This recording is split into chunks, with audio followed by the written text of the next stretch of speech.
Hello friends, कैसे हैं आप सब। आई होप आप सब अच्छे होंगे। आज बात करेंगे मणिपुर चक्र के बारे में।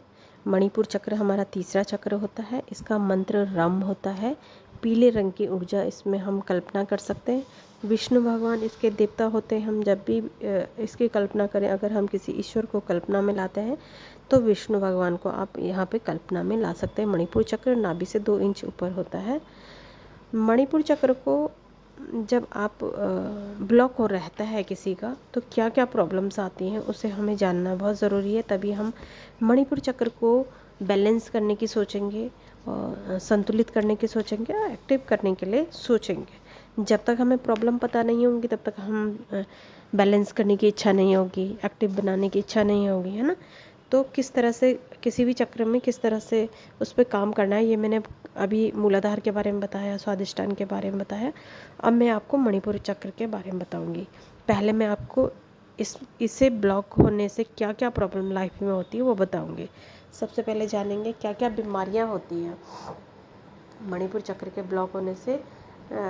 हमारे शरीर में क्या क्या प्रॉब्लम होती है। सबसे पहले ऊर्जा की कमी होती है। हमें आलस आता रहता है, सुस्ती हमें छाई रहती है, हमारी बॉडी में सुस्ती आती है, काम करने की इच्छा नहीं होती है ना। और पैसे की प्रॉब्लम आ जाती है, पैसे की तंगी, जैसे पैसे कम हो रहे हैं, इच्छाएं पूरी नहीं हो पा रही हैं, हमारी आर्थिक स्थिति इतनी गिर जाती है कि छोटी चीज़ों में पैसे की कमी महसूस होने लगती है। ये सब मणिपुर चक्र के सिम्टम हैं ब्लॉक होने के। और मतलब इस तरह की प्रॉब्लम होती है मन में कि जैसे कोई आपकी बुराई कर रहा है। हर वक्त ये डर लगा रहना कि आपकी आलोचना हो रही है, आपकी बुराइयां हो रही हैं, आपकी शारीरिक बनावट अच्छी नहीं है, अपनी शरीर पर डाउट होने लगता है कि अब मेरा शरीर अच्छा नहीं है, सुंदर नहीं है। इस तरह की प्रॉब्लम्स मन में इस तरह की भावनाएं आने लगती हैं, है ना। तो और भी बहुत सारी प्रॉब्लम्स है, जैसे सेल्फ रिस्पेक्ट नहीं रहती है, हम अपने शरीर से प्यार नहीं करते, हम अपने शरीर की केयर नहीं करते, सजाते धजाते नहीं हैं अपनी बॉडी को, अच्छे कपड़े नहीं पहनते, साफ़ सफाई से नहीं रहते। ये सब सिम्टम होते हैं मणिपुर चक्र के ब्लॉक होने।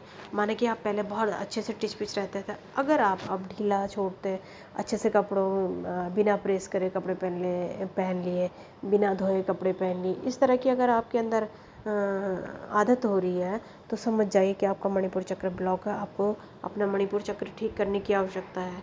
ज़रूर से अपने मणिपुर चक्र को ठीक करें। और भी बहुत सारी चीज़ें हैं, जैसे कि आपको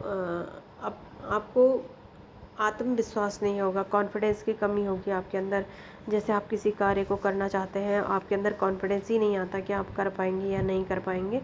इस तरह की प्रॉब्लम्स आपको आने लगती है। आपको मान सम्मान नहीं मिलता है, समाज में मान सम्मान की कमी होने लगती है, आत्मविश्वास की कमी महसूस होती है, झूठ आपके साथ लोग ज़्यादा बोलने लगते हैं, है ना। नियंत्रण की भावना आपके अंदर आने लगती है, जैसे कि किसी भी चीज़ में आपका खुद का नियंत्रण नहीं रहता है और आप दूसरे के अंडर महसूस करने लगते हैं कि मैं दूसरे के हिसाब से चल रहा हूँ या चल रही हूँ। इस तरह की फीलिंग आपके अंदर आने लगती है। आपके अंदर कोई आपका गोल नहीं रहता है कि मुझे आगे क्या करना है, मुझे किस चीज़ में आगे बढ़ना है। ये सब चीज़ें आपकी समाप्त होने लगती हैं, ख़त्म होने लगती हैं, या आपके अंदर होती ही नहीं है। जिनका मणिपुर चक्र काफ़ी टाइम से ब्लॉक रहता है तो वो येलो चीज़ों को पहनना पसंद नहीं करेंगे, येलो चीज़ों को खाना पसंद नहीं करेंगे। इस तरह की प्रॉब्लम्स होने लगती हैं जिनका मणिपुर चक्र ब्लॉक होता है। पेट की प्रॉब्लम होती है, पेट में अल्सर है, डाइजेशन की प्रॉब्लम है, गैस्ट्रिक है, गैस होने लगती है ना। बहुत सारी पेट से संबंधित प्रॉब्लम होती है, डायबिटीज़ की प्रॉब्लम होने लगती है ना, शुगर जिसको कहते हैं, है ना। और इसका बहुत सारे लक्षण ये भी होते हैं कि खाना खाने का कोई फिक्स टाइम नहीं होता है, कभी किसी टाइम खा रहे हैं, कभी किसी टाइम खा रहे हैं। इससे डायबिटीज़ होने की संभावना बढ़ जाती है। और ये सब तभी होता है जब मणिपुर चक्र इनबैलेंस होता है, बैलेंस नहीं रहता है। और हाई बीपी की समस्या भी ज़्यादा होती है इससे, क्योंकि मणिपुर चक्र ब्लॉक होने से हाई बीपी की प्रॉब्लम होती ही होती है। और हाई बीपी की प्रॉब्लम से हार्ट की प्रॉब्लम भी इससे जुड़ी होती है। भले हृदय चक्र है, लेकिन मणिपुर चक्र से अटैच होने के कारण इससे ये प्रॉब्लम भी होने की संभावना रहती है।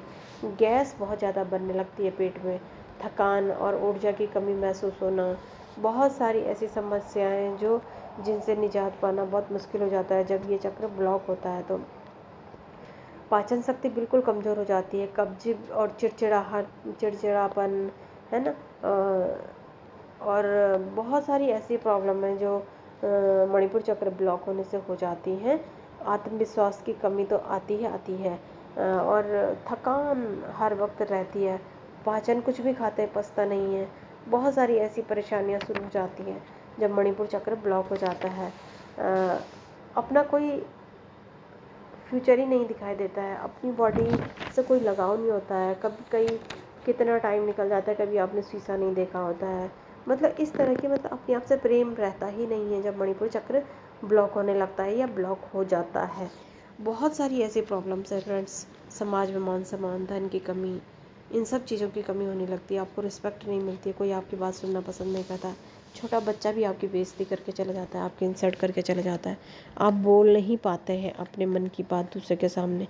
क्यों? क्योंकि आपका जो मणिपुर चक्र है ये बहुत सारी ऐसी चीज़ों से रिलेट करता है जिससे आपको दिक्कतें आने लगती है जब ब्लॉक होता है। तो आपका ध्यान नहीं लगता किसी भी काम में, आपको सुख समृद्धि की कमी होती है, ख्याति नहीं मिल पाती है आपको किसी भी कार्य में, है ना। आपको आप बहुत अच्छे अपने कार्य में बहुत अच्छे होने के बावजूद भी आपका कार्य की कोई सराहना नहीं करता है। मणिपुर चक्र ब्लॉक होने से फ्रेंड्स बहुत सारी ऐसी प्रॉब्लम आती है जो हमें पता भी नहीं होती है, लेकिन मणिपुर चक्र को भी आपको बैलेंस करना ज़रूरी है, संतुलित करना ज़रूरी है, एक्टिव करना ज़रूरी है। लेकिन आप सिर्फ एक ही चक्र पे काम नहीं कर सकते। एक चक्र पे आप तब काम करें जब आपको ये पता हो कि आपके बाकी चक्र सब बैलेंस में हैं।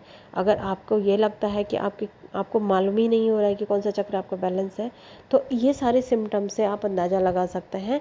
और सभी चक्रों में आपको काम तो करना ही करना है सब में।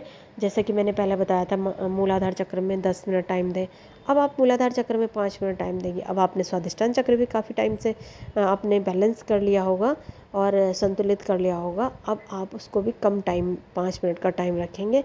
अब आप मणिपुर चक्र को 10 मिनट का टाइम देंगे और लगातार इस पर काम करेंगे। इस तरह से आप धीरे धीरे आगे बढ़ेंगे तो आपके सारे चक्र बैलेंस आएंगे, बैलेंस हो जाएंगे, एक्टिव हो जाएंगे और आपकी लाइफ बहुत अच्छी रफ्तार से चलने लगेगी। जिस भी क्षेत्र में आप जाना चाहते हैं, जो भी आपकी मनोकामना है, जो भी आपकी इच्छाएं। आप सोचते होंगे मैनिफेस्टेशन कैसे लोगों का काम कर जाता है। लोगों का मैनिफेस्टेशन इसलिए काम करता है कि वो अपने चक्रों को बैलेंस में रखते हैं। जो उनकी इच्छा शक्ति होती है वो तुरंत इसीलिए पूरी होती है क्योंकि उनके चक्र बैलेंस में है। आपको पहले अपने चक्र बैलेंस करने होंगे, तब आपको किसी स्किल में जाना होगा। माना कि आप कुछ चीज़ सीखना चाहते हैं तो आप तभी सीख पाएंगे जब आपके चक्र बैलेंस होंगे। किसी न किसी चक्र के ब्लॉकेज होने से आपके काम में रुकावट आती है, आप नई चीज़ नहीं सीख पाते हैं, आप कार्य नहीं कर पाते हैं नए उसमें। इस तरह की प्रॉब्लम्स आती रहती हैं। तो इसलिए आप इस चक्र को भी ज़रूर से बैलेंस करेंगे। इतनी मुझे उम्मीद है कि आप ज़रूर से इसे बैलेंस करेंगे। मैं इसका मंत्र चैंट भी डाल दूँगी जिससे आप खाली सीधा लेट के सुन के भी शुरू में आप इसको बैलेंस करें, इस तरह से करें। और वैसे भी आपको मैंने बताया किस किस तरह से आप बैलेंस कर सकते हैं। अब मणिपुर चक्र के लिए मैं अफर्मेशन भी डाल दूँगी। पहले मैं सिर्फ मंत्र चैंटिंग डालूँगी। अब 10 या 11 मिनट का आप ज़रूर से उसे सुने, रेगुलरली सुने। और जब अफर्मेशन डालूँगी तो साथ साथ में आप मंत्र सुनते सुनते अफर्मेशन भी बोलें। अपने स्टोन भी डाल दूँगी, स्टोन होगा तो स्टोन भी आप रखें। ऑयल भी बताऊँगी, ऑयल भी आप मसाज कर सकते हैं। इस तरह से आप सभी चक्रों में मेहनत करेंगे तो आपको ज़रूर से परिणाम अच्छे मिलेंगे, आपको बहुत सारे बेनिफिट होंगे। और ये था मणिपुर चक्र के बारे में। तो आज के लिए इतना ही। Thank you so much.